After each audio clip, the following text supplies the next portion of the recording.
there goes the man that everybody's having a meltdown about. We're gonna listen to him. This is the last part of our video today, guys. Like I've said, we staying political, and we definitely got a final thing I want to share with you. But this is the man who is causing the world to go crazy. Now, listen to his monologue. He's addressing the reason why these people are melting down, and I think he is right on point. Good evening and welcome to Tucker Carlson Tonight. Last night, we aired video from surveillance cameras on Capitol Hill. That video was recorded 26 months to the day before, January 6, 2021. And for 26 months, that footage was held from the American public. The January 6th committee made certain. Now, the Justice Department also kept a lid on that video footage. And in fact, in some cases, DOJ did not share it with criminal defendants who'd been charged on January 6th in violation of their constitutional rights. So we felt it was a public service to bring what we could to you. There was no justification for keeping this secret any longer, and a powerful argument to be made that sunlight is always and everywhere the best disinfectant. And in fact, because it was video evidence, it is to some extent self-explanatory. Anyone can look at the tape and decide what he or she thinks of it. So the tape we showed last night indicated very clearly that Capitol Hill police, in some cases, escorted protesters through the Capitol as if they were giving a tour. They did that with Jacob Chansley, the so-called QAnon shaman. At one point, they even tried to open locked doors on Chansley's behalf. Chansley was sentenced to 4 years in prison for his crimes in the Capitol on January 6th. And the video we showed you last night raises the obvious question, why? On what grounds? So let me ask you a question. Does this guy walking around here look like a criminal to you? Okay, let's just say you're coming at this thing completely vague of understanding, right? Does this guy walking around with a flag, with cops escorting him throughout the building, does he look like a criminal to you? We showed you last night raises the obvious question, why? On what grounds? The video I showed you last night also showed that Officer Brian Sicknick was not beaten to death with a fire extinguisher by protesters on January 6th, as the media and Liz Cheney so often claimed. The video shows Sicknick walking around the building, apparently in good health, after he was supposedly killed. We showed you that video. You can make of it what you will. We also showed... You see, is directing people where to go. He's like, come on, move this way. You never saw these tapes, did you? Video that proves Ray Epps, the mysterious protester who encouraged others to... Roque say he looks like a fairy. Yeah, the Dems and Republican name used to be swapped. I think that's a good way to put it. It's a good way to put it. I mean, the politics game is pretty crazy, but I don't like playing it. But the thing is, unfortunately, we gotta have those discussions about it. You know, being in this world, we can't ignore what's happening in politics. I used to try to ignore everything in politics, but I'm realizing I pay for it. It comes out of my check. Okay, ignoring it doesn't change its effect on my life. But at the same time, I don't want to live in that consciousness. That will also drive you crazy as well. Breach the Capitol, lied to the January 6th committee about where he was on that day. But for some reason, the committee protected him anyway. He was not considered an insurrectionist. He was their ally. So once again, you can draw whatever conclusions you like from that video. We have ours and we shared them with you. But it's really beyond debate that it is good for this country for Americans to be able to see it. The media and politicians, the people in charge, have talked about January 6th every day since it happened for 26 months. And so at some point, the evidence should be presented to the public. In free countries, governments do not lie about protests as a pretext to gain more power for themselves. You know, Tucker is a good journalist, man. There are some things about him that I can agree. You know, having that partisan stuff that they do, trying to appease to their audience kind of thing. I get that, and I think there's a little bit of bias in all of us. But for the most part, his reportings are so good, man. I can sit here and listen to this guy and I say, you know what? He's making a lot of sense. He exposes stuff that I think very few will ever do today. This is hard to find. You have to find alternative medias, YouTubers to do this. Very few in the mainstream media network will talk like this man does. In free countries, governments do not lie about protests as a pretext to gain more power for themselves.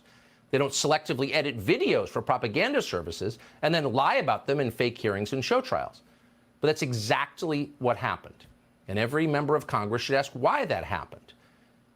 But Democrats in the Senate, the Democratic leader in the Senate, Chuck Schumer, is not asking why. Instead, Chuck Schumer went on the Senate floor today to explode and to say that showing that video, evidence of wrongdoing by the federal government, including the security forces, the police department that Nancy Pelosi personally controlled, letting the public see any of that is a threat to democracy. Watch. Last night, millions of Americans tuned in to one of the most shameful hours we have ever seen on cable television. Fox News host Tucker Carlson ran a lengthy segment last night arguing the January 6th Capitol attack was not a violent insurrection. I don't think I've ever seen a primetime cable news anchor manipulate his viewers the way Mr. Carlson did last night. I don't think I've ever seen an anchor treat the American people and American democracy with such disdain. There's nothing that shameful that has ever appeared on American television in the history of the medium. And so, on the basis of that, the self-evident outrage of showing the public video that it paid for and has a right to see, Chuck Schumer called for the censorship of that video. Any information, and he did not dispute that it was accurate, that damages a storyline his party constructed and used must be squelched. And Schumer was explicit on that point. Because that video contradicted lies told by the Democratic Party, Liz Cheney and Adam Kinzinger, Chuck Schumer demanded that our bosses pull this show off the air. He's going to come back tonight with another segment. Fox News should tell him not to. Fox News, Rupert Murdoch, tell Carlson not to run a second segment of lies. I urge Fox News to order Carlson to cease propagating the big lie on his network and to level with their viewers about the truth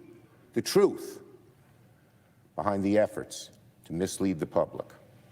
Conduct like theirs is just asking for another January 6th to happen.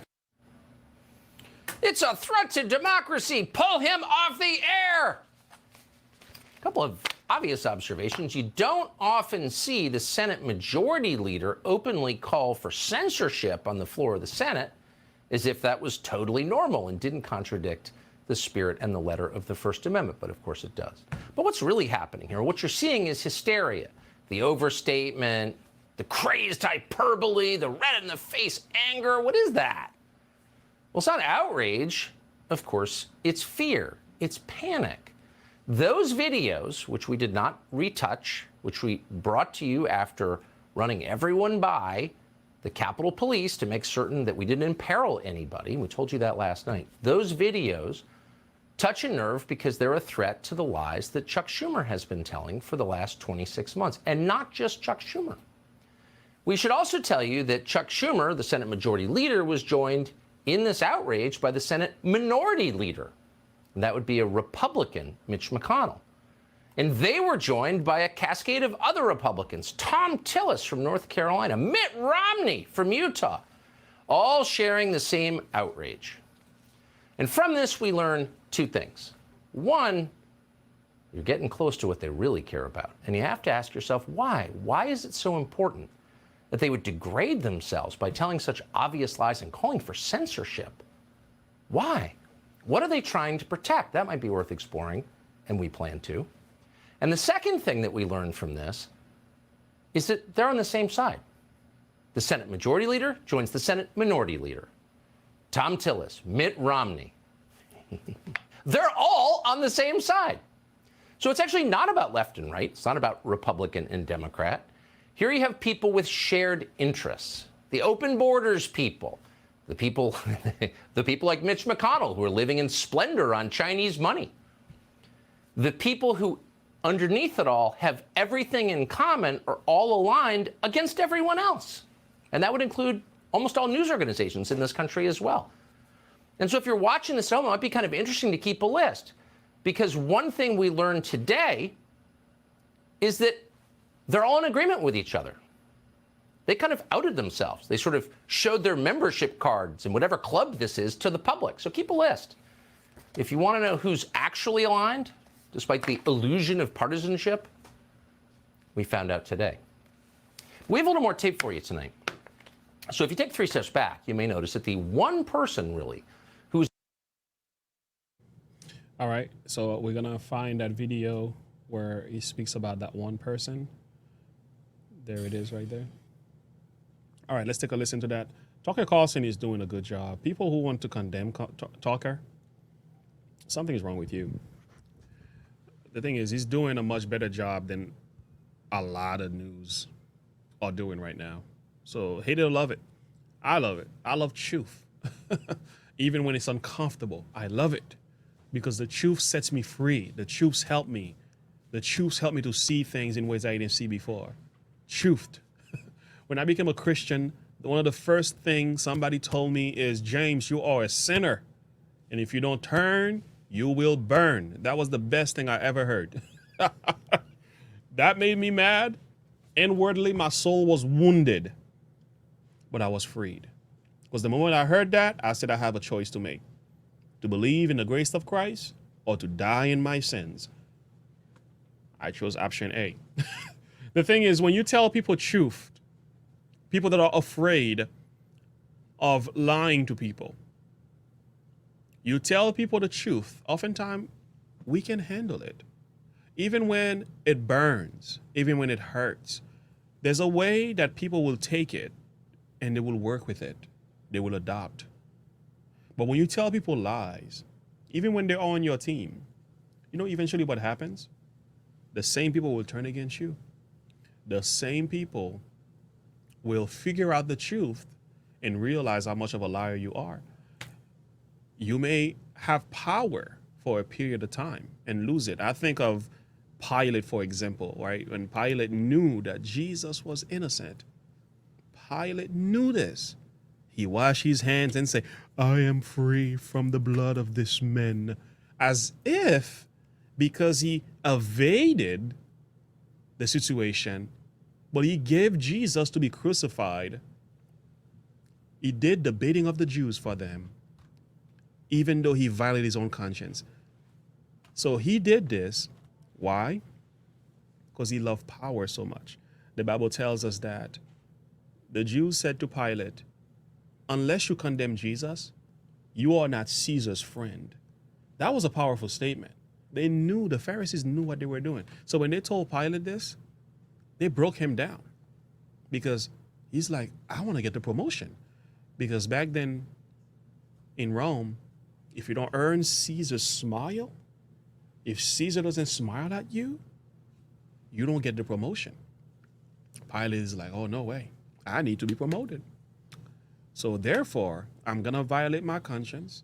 I'm going to go against the facts for what they are, even though I know Jesus was innocent.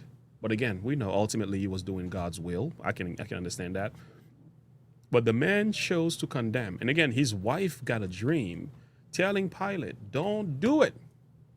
The reason I'm sharing this is because some of these people who think they can keep on lying and lying and get away with it, they're going to get slapped in the face with the truth.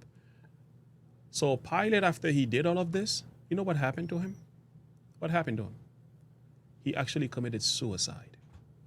Go read that story. It's good to read the story of Pilate because it tells you a lot about how to behave when you know what truth is.